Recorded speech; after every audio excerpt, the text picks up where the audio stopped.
What is going on, guys? It is Wrestlelamia here, back with some more news. Now join us now as Wrestlelamia looks at the wildest news stories and rumors you need to know, including how much WWE will lose out following WrestleMania's cancellation, WWE threatened to sue an indie promotion, some more cancellations, the original plans for Becky Lynch at WrestleMania 36, a former WWE champion not returning to WWE, Bret Hart still hates Bill Goldberg, and much more.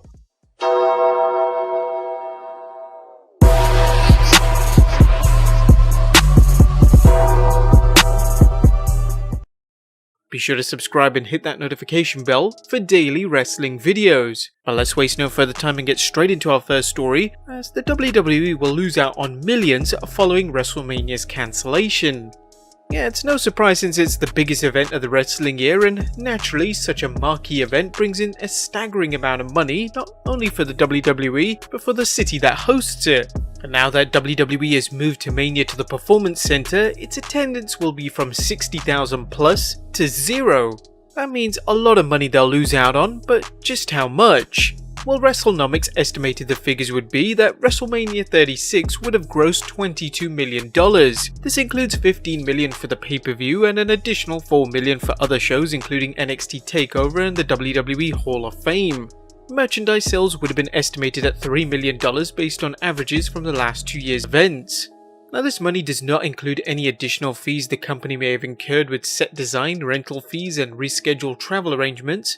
But with the move, it's certain that WWE will not even make a fraction of this. In fact, if WWE actually moves it over to the Performance Center, they may even make a net loss on the event. But next up, WWE threatens to sue an indie promotion. Damn, it's hard to defend the WWE's pettiness sometimes. We've experienced it firsthand with the WWE blocking some of our videos when we overlooked inserting an 11-second clip. But now WWE has threatened to sue an indie promotion for using a logo that resembles their pay-per-view. Okay fine, it's their logo, but what was it? WrestleMania 36? The recent Royal Rumble logo? Oh no, it was the In Your House logo that hasn't been used since 1999. Yeah, Freelance Wrestling made their own version of the logo to promote the event in our warehouse, but the resemblance was far too identifiable for WWE. They took action and sent a cease and desist letter to the promotion. Of course, Freelance Wrestling didn't want to take the matter further and simply renamed their pay-per-view Warehouse Wars, changing the logo completely. All we can say is, petty, petty, petty. Next up, great news for WrestleCon promoter. WrestleMania week is a great time for other wrestling organizations to feed off the hype created by the Showcase of the Immortals, whether it's indie promotions running cards, wrestling conventions holding autograph shows, or combination shows. One such event is WrestleCon, which was scheduled to run at the Marriott Hotel. However, with WrestleMania cancelled and business being told not to hold gatherings of 50 or more, WrestleCon was forced to cancel. That didn't stop officials from the Marriott Hotel from telling WrestleCon they were on the hook for damages by them cancelling. When WrestleCon officials contacted the hotel to cancel the event, the hotel allegedly replied, "We are respectfully in disagreement with your client's position. It is neither illegal nor impossible for WrestleCon 2020 to occur as previously agreed." I further added that Marriott International's cancellation and refund policy extends exclusion for groups booked during periods with special events restrictions or peak demands. The liquidated damages due to the hotel is 80% of total revenue owed hotel, or $144,202. But there may be some good news. Michael Bocchiccio, the founder of WrestleCon, announced that his company High Spots will no longer be on the hook for over $100,000 claimed in liquidated damages by the Marriott Hotel. WrestleCon had the hotel reserved for guests specifically partaking in the festivities for the planned WrestleMania weekend, but due to the pandemic, those plans obviously changed and the Marriott still sought the substantial sum of cash. Wrestlers such as Chris Jericho and Kevin Owens took to social media to encourage Marriott to do the right thing, and a number of wrestling fans lit up social media too, disgusted by the Marriott's initial stance. WrestleCon tweeted, 5:46 PM update. Thanks to Marriott West Shore for agreeing to honor the force majeure clause and not hold either our guests or WC responsible for the liquidated damages. The emergency declaration by Governor DeSantis to cancel events over the next 30 days was a major factor. Now, we believe the Marriott organization didn't want bad publicity, especially given the circumstances leading to WrestleCon's cancellation. But speaking of cancellations, there is some more WWE ones. The current health crisis has put many wrestling events at risk of being moved to a different location, such as Raw and SmackDown at the Performance Center, or outright cancelling them. Sadly, another one bites the dust, as the Road to WrestleMania live event in LA has been cancelled. The ticketing website made this announcement earlier today. The WWE live event scheduled for this Saturday, March 21st in Alexandria, LA has been cancelled. Refunds are available at all points of purchase. Damn. This was the first time The Miz was going to wrestle The Fiend. Did you guys have tickets for this event? Let us know in the comments down below. Next up, the original plans for Becky Lynch at WrestleMania 36. On this week's edition of Monday Night Raw, Becky Lynch made a spectacular entrance, arriving to the Performance Center with a custom 18-wheeler semi-truck. Well, according to PW Insider, this was the entrance Becky was going to do at WrestleMania 36, but considering plans are still up in the air for the event, as yesterday we reported WWE's backup plan to air from Madison Square Garden in June, the WWE just thought they may as well use it now.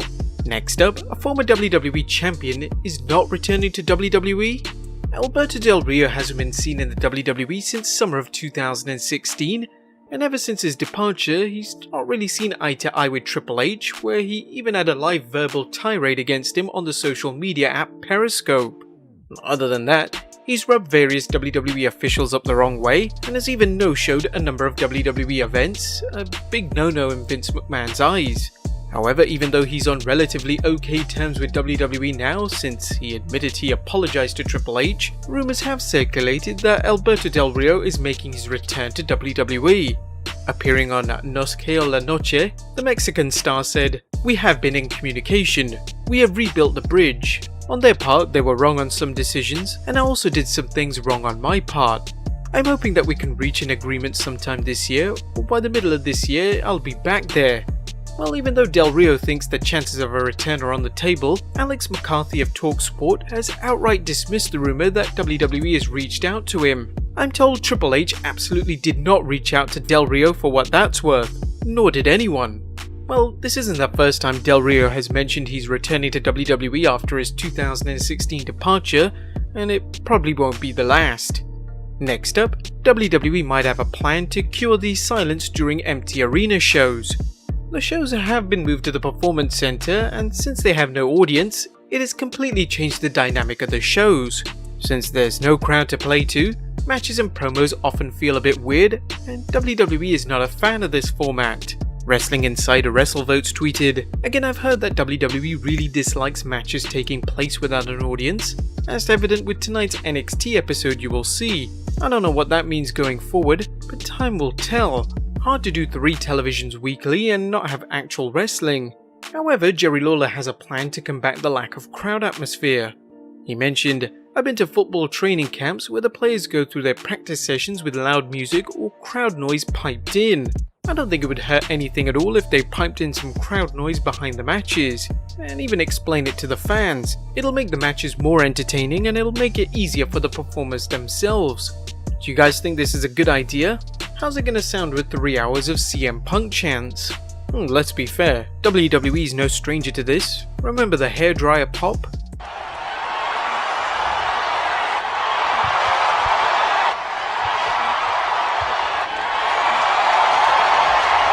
And finally, Bret Hart calls Bill Goldberg the most dangerous wrestler he's ever worked with. He obviously still hates him. Now, Bret Hart has never been known to be bitter. Okay, that's a complete lie, but how would you react to the man who ended your wrestling career, your livelihood? Well, even 20 years later, Bret continues to speak on the situation and how he believes Bill Goldberg was the most dangerous and unprofessional wrestler to step in the ring with.